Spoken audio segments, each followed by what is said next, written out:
اے نبی صلی اللہ علیہ وآلہ وسلم، ہم نے تم پر قرآن اس لیے نازل نہیں کیا کہ تم مشقت میں پڑ جاؤ، مگر ہر اس شخص کی نصیحت کے لیے نازل کیا ہے جو خوف رکھتا ہے۔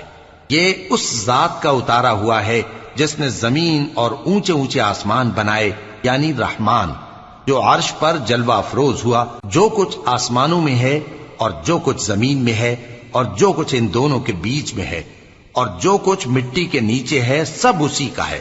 اور اگر تم پکار کر بات کہو تو کیا ہے، وہ تو آہستہ کہی ہوئی اور نہایت پوشیدہ بات تک کو جانتا ہے۔ اللہ وہ معبود برحق ہے کہ اس کے سوا کوئی معبود نہیں ہے، اس کے سب نام اچھے ہیں۔ اور کیا تمہیں موسیٰ کے حال کی خبر ملی ہے؟